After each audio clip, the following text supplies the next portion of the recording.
Karena logikanya begini, semakin banyak yang kita miliki kalau kita ndak mempertimbangkan fungsi, semakin repot kita. Oke. Jadi misalnya di rumah ada kursi 20 padahal kita butuhnya hanya 5. Itu kan akhirnya kita repot harus merawat yang 15 sisanya.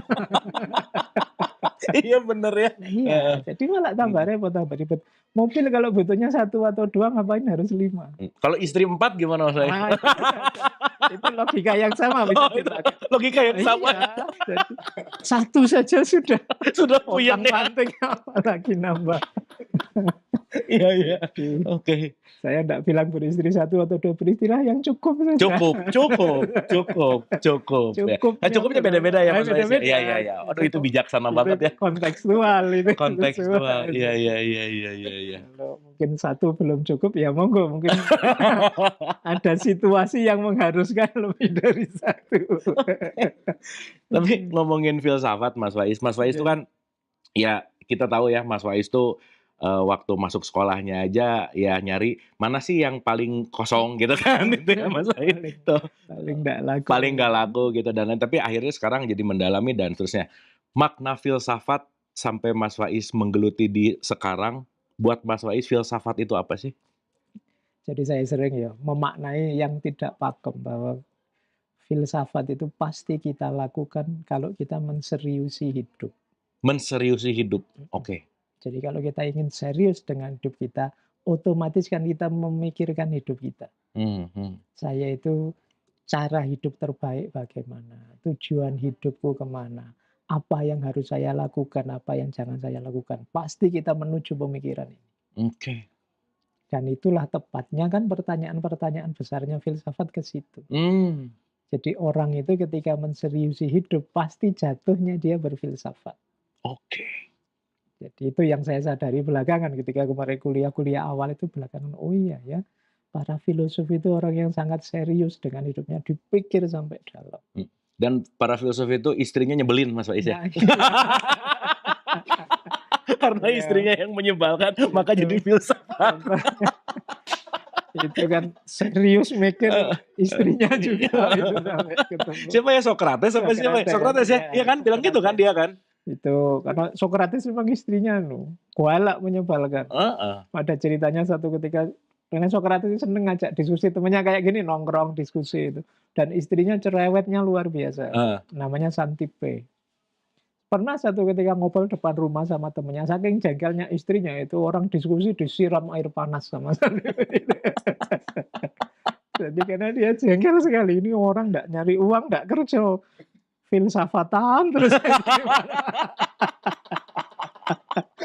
terus dimarahin sama. Makanya Sokrates jadi filsuf ya, gara-gara istrinya nyebelin ya. Dia punya rumus itu kan, pokoknya orang itu wajib menikah. Kenapa wajib menikah? Kalau dapat istri yang baik, alhamdulillah hidup bahagia. Tapi kalau enggak pas dapat istri yang jelek, minimal jadi filosof. Nih, dengerin baik-baik ya. Kalau baik alhamdulillah, kalau enggak jadi filsuf. Iya, jadi enggak ada ruginya ya Mas Faiz ya. Mesti kan terus mikir itu tiap hari. Iya. Iya. Tapi kasihan yang jomblo sih Mas Faiz ya. Kalau yang jomblo kan berat mau jadi filosof dia. Berat. Nyari tema, nyari cara. Iya. Kalau sudah menikah itu ya otomatis mikir sudah. Otomatis sudah pakai. Wah keren sih, keren. Nah mungkin agak mundur ke statement waktu itu kan pernah bahas tentang Ghazali ya Mas Faiz. Bahwa Imam Ghazali bahwa dia dari teologis, filsafat, ke tasawuf nih. Jadi kalau mungkin kita bahasakan pemahaman ada syariat, thorikoh, hakikat gitu kan. Nggak tahu Mas Faiz, sekarang tuh perdebatan kulit itu, waduh gampang banget untuk menyalahkan lah, beda tafsir, ribut, dan seterusnya gitu ya. Apakah perdebatan ini kekurangan kesadaran filsafat atau memang ya apa tuh ada nggak kaitannya sama kesadaran filsafat yang dalam tanda petik mungkin tidak disadari karena akhirnya jadi debat gitu, gimana Mas Faiz? Jadi kecenderungan debat kalau kata Imam Ghazali sendiri tidak terlalu senang dengan model debat. Karena orang debat itu memang yang dicari menang kalah. Beda dengan orang diskusi, orang dialog. Kalau orang dialog mencari kesepahaman bersama. Tapi kalau orang debat itu biasanya ingin menaklukkan, membuktikan bahwa aku lebih benar dari kamu. Itu makanya kalau dalam Islam debat itu dikasih embel-embel billati hiya ihsan. Wajadilum debatlah enggak apa-apa, tapi yang baik ya. Ya, ihsan ya. Ya. Jadi yang pertama itu, jadi enggak terlalu senang debat. Yang kedua, yang dikritik juga oleh Imam Ghazali adalah banyak orang debat itu terus jatuhnya jadi sombong, jadi dengki, jadi iri, dan yang paling penting apa? Jadi sempit. Oke.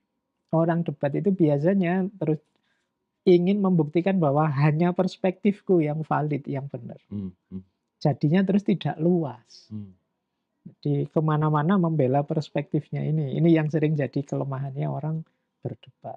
Makanya Imam Ghazali, perjalanan intelektual beliau bukan dari debat ke debat, bukan nantang debat ini, nantang debat, tapi beliau melakukan perjalanan intelektual itu dari refleksi ke refleksi. Semua ilmu beliau jelajahi.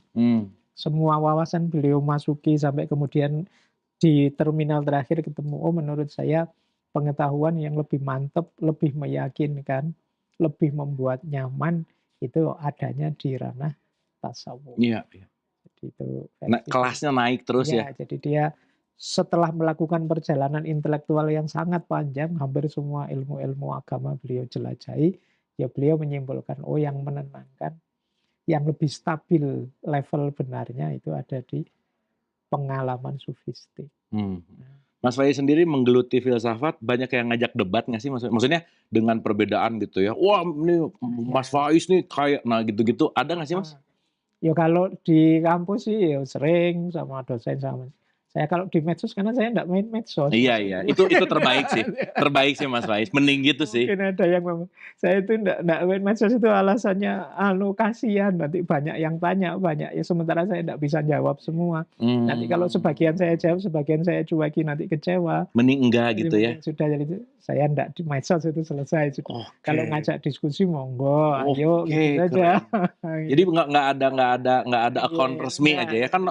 Oh kalau nulis Fahrudin Faiz banyak banget. Tapi kan di Instagram banyak pakai nama saya kelihatannya, di X, Twitter juga di banyak. TikTok juga banyak, Pak. TikTok juga banyak. Saya monggo saja asal isinya baik-baik. Terus saya silahkan saja kalau mau bikin itu, asal cari yang bagus-bagus sekiranya manfaat itu monggo. Kadang dipotong, kadang sampai ada yang kemarin itu saya dikirimi teman WA itu, isinya apa? Suara saya sih, tapi dipakai jualan duren. Gimana ceritanya maksudnya? Mas Faiz diedit. Kan ada itu yang saya kajian, isinya kan gini. Hidup itu dinikmati saja, enggak usah terlalu banyak ruwet, biar banyak syukurnya. Nah, tapi gambarnya duren, terus bagi yang memerlukan hubungi nomor ini gitu. Jadi itu kreatif. Kan mungkin karena banyak orang takut makan durian kan, ya, itu iklannya begitu. Jadi saya ngerti itu karena tiba-tiba ada teman dosen, Pak Faiz memang sekarang jualan durian. Jadi filsafat durian. Oh gitu ya udah. Oh itu harus dapat royalti tuh, minimal dikirim sebulan 2 kali lah ya. Gitu. Oke. Harapannya begitu sih. Ada durian masuk. Oke.